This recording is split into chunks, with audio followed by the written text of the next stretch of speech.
نحمده ونصلي على رسوله الكريم اما بعد فاعوذ بالله من الشيطان الرجيم بسم الله الرحمن الرحيم رب اشرح لي صدري ويسر لي امري واحلل عقدة من لساني يفقهوا قولي۔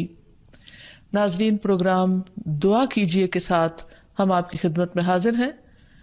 انشاءاللہ العزیز اس پروگرام میں ہم مختلف مواقع اور مختلف لوگوں کے لیے کی جانے والی دعاؤں کے بارے میں بات کریں گے۔ آج کے اس ابتدائی پروگرام میں ہم دعا کے آداب اور قبولیت کے مواقع وغیرہ کے موضوع پر بات کریں گے۔ دعا کیا ہے؟ دعا بندے کی اپنے رب سے التجا ہے، فریاد ہے، اس بات کا اظہار ہے کہ اے رب، میں محتاج ہوں، میں فقیر ہوں، اور تو داتا ہے، تو دینے والا ہے، سارے خزانوں کی کنجیاں تیرے ہاتھ میں ہے، تیرا دروازہ دن رات کھلا رہتا ہے، تو سب کی سنتا ہے، ہر وقت سنتا ہے، تو دل ہی دل میں پکارے جانے والی دعائیں بھی سنتا ہے اور زور سے بولی جانے والی بھی۔ دعا انسان کی تمناؤں کے لب پر آنے کا نام ہے، جیسے علامہ اقبال نے بہت خوبصورتی سے کہا تھا کہ لب پہ آتی ہے دعا بن کے تمنا میری، کہ میری تمنائیں، میری آرزوئیں،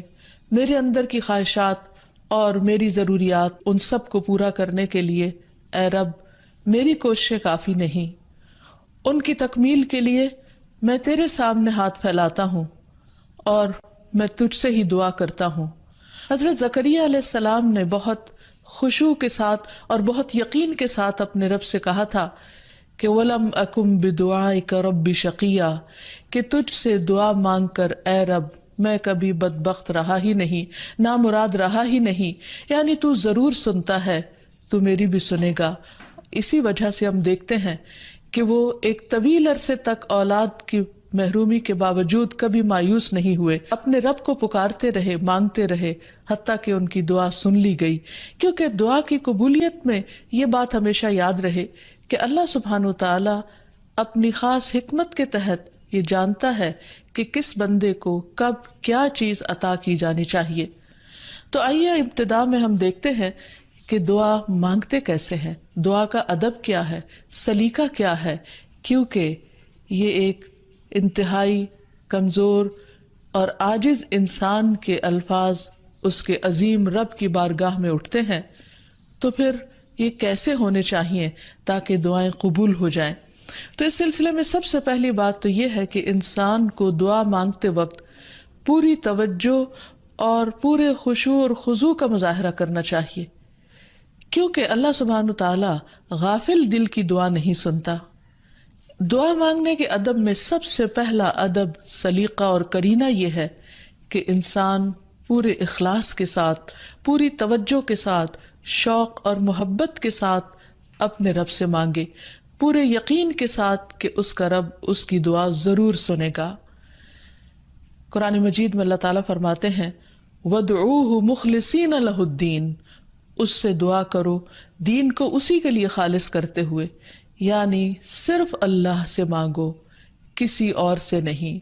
کیونکہ سب کو دینے والا دراصل وہی ہے۔ انبیاء ہوں یا اولیاء کرام ہوں یا بزرگان دین ہوں، سب کے سب اسی کے آگے سجدہ ریز ہوتے ہیں اور اسی کو پکارتے ہیں۔ نبی صلی اللہ علیہ وسلم صبح سے شام تک ہر موقع پر اپنے رب کو پکارا کرتے تھے، اور وہ تمام دعائیں احادیث کی کتابوں میں ہمیں صحیح سند کے ساتھ ملتی ہیں کہ کس طرح آپ صلی اللہ علیہ وسلم صبح بستر سے اٹھتے وقت اپنے رب کو پکارتے، پھر نماز میں کون کون سی دعائیں مانگتے، پھر اسی طرح کھانا کھانے سے پہلے، کھانا کھانے کے بعد، یہاں تک کہ اگر چھینک آئے تو اس وقت کیا پڑھا جائے، اور اسی طرح رات کو سوتے وقت، اور بے شمار مواقع کی دعائیں، اور اس کے علاوہ بھی نبی صلی اللہ علیہ وسلم کی دعائیں بہت ہی خوبصورت انداز میں مختلف کتابوں میں ہمیں ملتی ہیں، جس سے ہمیں دعا مانگنے کا سلیقہ اور ادب پتہ چلتا ہے، کیونکہ نبی صلی اللہ علیہ وسلم اللہ کے محبوب تھے، اور کس طرح اللہ کے محبوب نے اپنی عاجزی اور انکساری کا اظہار اپنے رب کے حضور کیا ہے، وہ ہمارے لیے ایک بہترین نمونہ ہے۔ پھر دعا مانگنے کے ادب میں ایک اہم ترین ادب یہ ہے کہ انسان توجہ سے مانگے، حدیث میں آتا ہے کہ اللہ سبحانہ وتعالی غافل دل کی دعا نہیں سنتا، یعنی انسان جب مانگے تو واقعی اس کو یہ معلوم ہو کہ وہ کیا مانگ رہا ہے، اور پھر تضرع اور عاجزی کے ساتھ بار بار اصرار کر کے مانگے، یہ نہ کہے کہ اے رب تو چاہے تو دے دے اور تو نہیں چاہتا تو نہ دے، نہیں، بلکہ پورے یقین کے ساتھ اپنے رب سے مانگے، اور اس بات کا بھی پورا یقین ہونا چاہیے کہ رب دعا سنتا ہے، کیونکہ وہ دیتا ہے۔ رب نہ سوتا ہے، نہ اس کو اونگ آتی ہے، نہ اس کو نیند آتی ہے، اور اس کو دینے کے لیے کسی سے مشورے کی بھی ضرورت نہیں ہوتی، کوئی اس پر جبر نہیں کر سکتا، کسی کا اس پر زور نہیں۔ اس لیے انسان جب اس سے مانگے تو یہ سوچ کے مانگے کہ اس کو دینے میں پورا پورا اختیار ہے اور وہ میری دعا بھی ضرور سنے گا۔ پھر اسی طرح انسان اپنی عاجزی اور مسکنت کا اظہار کرے، مانگتے وقت انسان اپنے اندر کو بالکل تکبر سے خالی کر لے اور یہ سمجھے کہ میں ایک انتہائی حقیر چیز ہوں اور میرا رب عظیم خالق ہے، پوری کائنات کا مالک ہے، اور میں اسی کے آگے ہاتھ پھیلا رہا ہوں، جو میرے اٹھے ہوئے ہاتھوں کو کبھی خالی نہیں لوٹائے گا، اور اس کو دینے سے محبت ہے، وہ دے کر خوش ہوتا ہے، اور دعا کرنے والے سے محبت رکھتا ہے، اور جو دعا نہیں کرتا اللہ تعالیٰ اس سے ناراض ہوتا ہے۔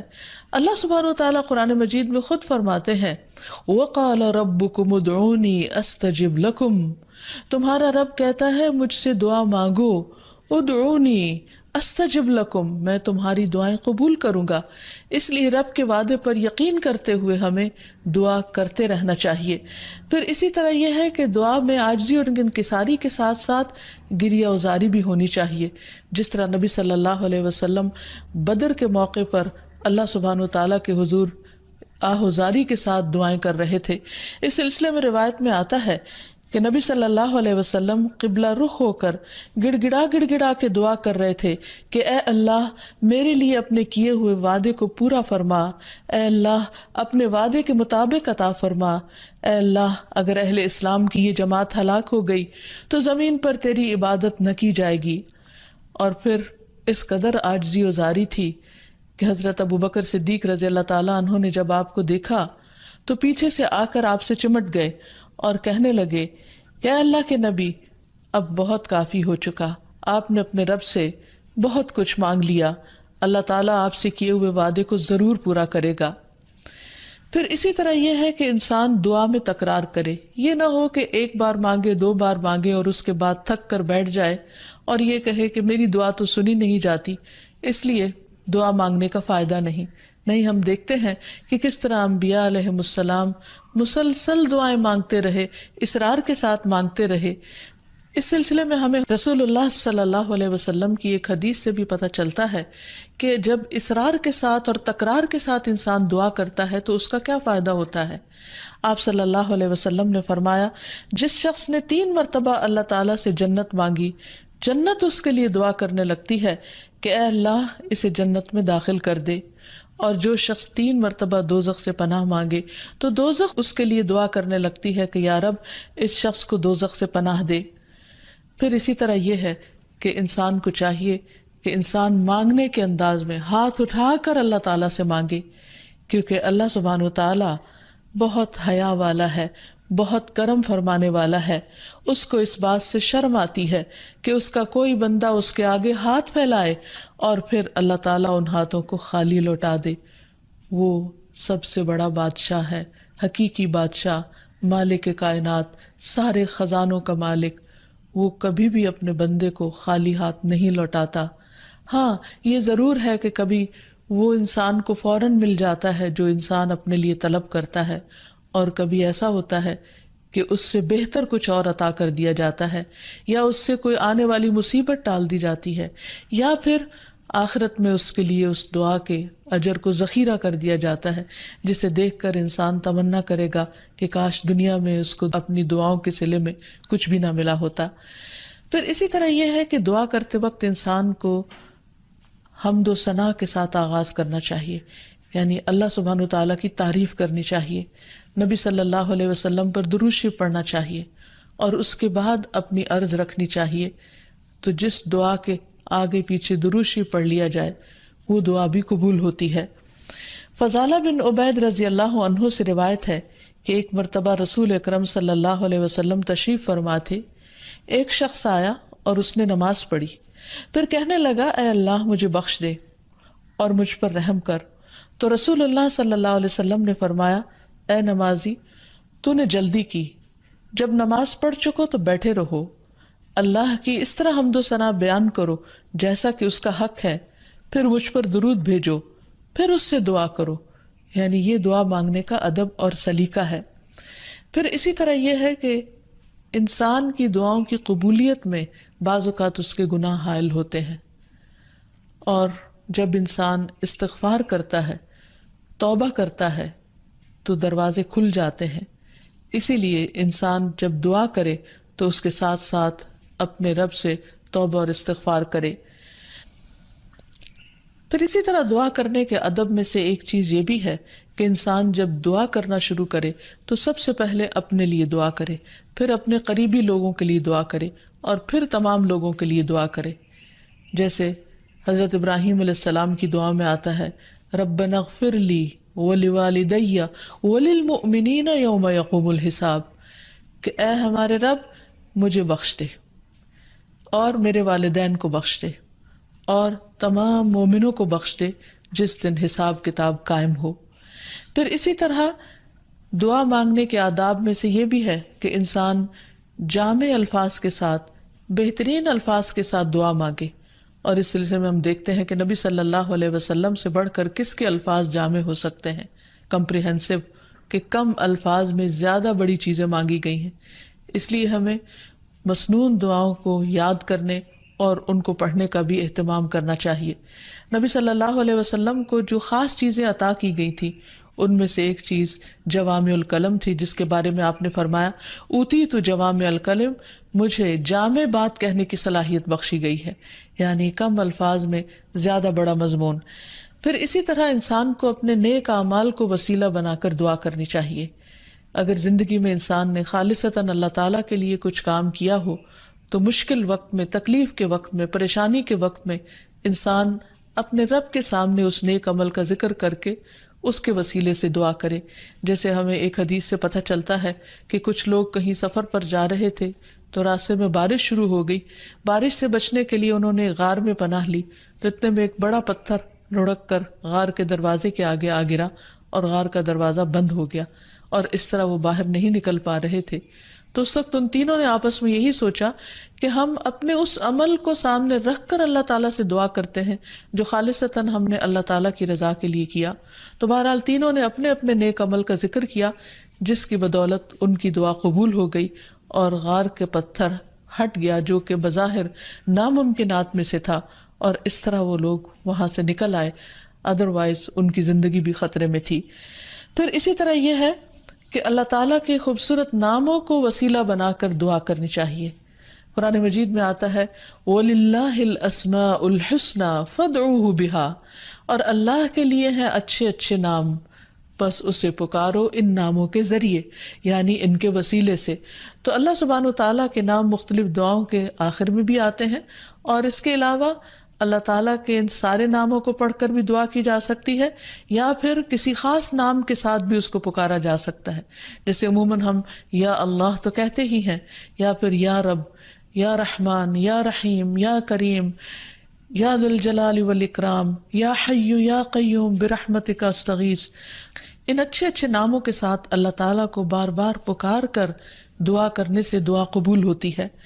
پھر اسی طرح اگر کوئی شخص باوضو دعا کرتا ہے تو اس کی دعا بھی قبول ہوتی ہے۔ اس سلسلے میں ہم دیکھتے ہیں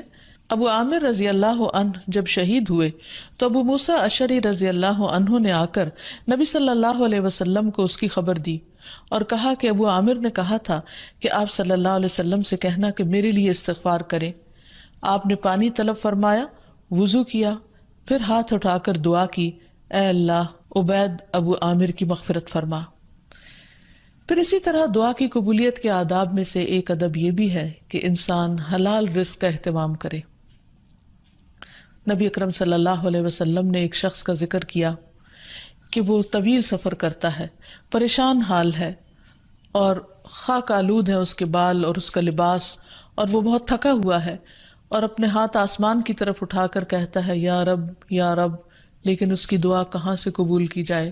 اس کا کھانا بھی حرام کا، اس کا پہننا بھی حرام کا،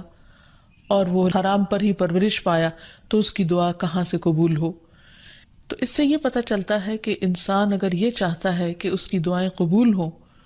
تو وہ اپنے کھانے پینے اور اپنے لباس اور اپنی زندگی میں بھرپور طریقے سے حلال کا اہتمام کرے۔ پھر اسی طرح یہ ہے کہ دعا میں تصنع اور تکلف سے پرہیز کرنا چاہیے۔ اس سلسلے میں ایک حدیث میں آتا ہے، ابن عباس فرماتے ہیں کہ دعا میں قافیہ بندی سے پرہیز کرتے رہنا، کیونکہ میں نے رسول اللہ صلی اللہ علیہ وسلم اور آپ کے صحابہ کو دیکھا ہے کہ وہ ہمیشہ اس سے اجتناب کرتے تھے، یعنی اس سے بچا کرتے تھے۔ پھر اسی طرح دعا میں مبالغے سے بھی پرہیز کرنا چاہیے۔ نبی صلی اللہ علیہ وسلم نے فرمایا، ان قریب اس امت میں ایسے لوگ آئیں گے جو طہارت اور دعا میں مبالغہ کریں گے، یعنی حد سے زیادہ لمبی دعائیں کریں گے، کیونکہ دعا اس وقت تک انسان کو کرنی چاہیے جب تک اس کا خشوع و خضوع قائم رہے اور واقعی وہ اللہ سے دعا کر رہا ہو۔ لیکن صرف لمبی دعا اس لیے کہ شاید بہت زیادہ لمبی دعا کرنے سے زیادہ قبولیت ہوگی، تو اصل چیز کوالٹی ہے۔ بعض اوقات انسان صرف ایک جملہ بولتا ہے لیکن اتنے درد کے ساتھ، اتنے احساس کے ساتھ، اتنی شدت کے ساتھ کہ وہی کافی ہو جاتا ہے۔ جیسے یونس علیہ السلام نے مچھلی کے پیٹ میں پکارا تھا، لا الہ الا انت سبحانک انی کنت من الظالمین، کہ لا الہ الا انت، نہیں کوئی الہ مگر تو ہی، سبحانک تو پاک ہے، انی کنت من الظالمین، بے شک میں ظالموں میں سے ہوں، میں گناہ گاروں میں سے ہوں۔ تو ان کی دعا فوراً سن لی گئی، قبول کر لی گئی۔ پھر اسی طرح کچھ اوقات اور مقامات ایسے ہیں کہ جہاں انسان کی دعا قبول ہوتی ہے، مثلاً رات کے آخری حصے میں دعائیں بہت قبول ہوتی ہیں۔ حدیث میں آتا ہے، رسول اللہ صلی اللہ علیہ وسلم نے فرمایا، ہمارا رب تبارک و تعالی ہر رات کو اس وقت آسمان دنیا پر آتا ہے جب رات کا آخری تہائی حصہ رہ جاتا ہے۔ وہ کہتا ہے، کوئی مجھ سے دعا کرنے والا ہے کہ میں اس کی دعا قبول کر لوں؟ کوئی مجھ سے مانگنے والا ہے کہ میں اسے عطا کر دوں؟ کوئی مجھ سے بخشش طلب کرنے والا ہے کہ میں اسے بخش دوں؟ یعنی اگر کوئی اس وقت مجھ سے دعا کرے گا تو میں ضرور اس کی دعا قبول کر لوں گا۔ لیکن عموماً رات کے آخری حصے میں انسان گہری نیند میں چلا جاتا ہے اور یہ قبولیت کا وقت اس سے کھو جاتا ہے۔ تو اس خصوصی طور پر اگر انسان کی زندگی میں کوئی پریشانی ہو یا کچھ چیزوں کے بارے میں وہ واقعی سنجیدہ ہو کہ وہ اسے ملنی چاہیے دنیا اور آخرت کی کامیابیوں میں سے، بھلائیوں اور خیر میں سے، تو اس کو چاہیے کہ اس وقت میں دعا کا اہتمام کرے۔ نبی صلی اللہ علیہ وسلم نے یہ بھی فرمایا کہ تمام اوقات سے زیادہ بندہ پچھلی رات میں اپنے رب کے قریب ہوتا ہے، پس اگر تم سے ہو سکے تو تم اس گھڑی میں اللہ کو یاد کرنے والوں میں سے بن جاؤ تو ضرور بن جاؤ۔ پھر اسی طرح آذان کے بعد اور اقامت سے پہلے دعا قبول ہوتی ہے، یعنی مؤذن جب آذان دے رہا ہو تو جو الفاظ وہ دہرا رہا ہو ان کو دہراتے جانا چاہیے، سوائے حی علی الصلاح اور حی علی الفلاح کے، کہ اس کے جواب میں لا حول ولا قوت الا باللہ پڑھنا چاہیے۔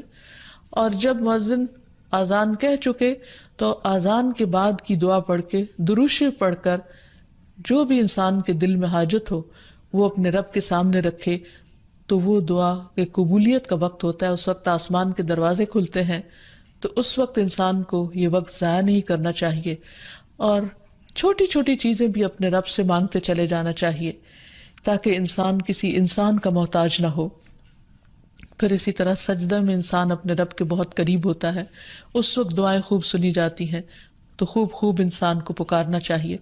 فرض نماز کے بعد دعا قبول ہوتی ہے، تو فرض نماز کے بعد آیت الکرسی پڑھنا اور دعا مانگنا انسان کے فائدے میں ہے، بجائے اس کے کہ انسان فوراً مصلی سے اٹھ جائے یا ادھر ادھر کی باتیں شروع کر دے۔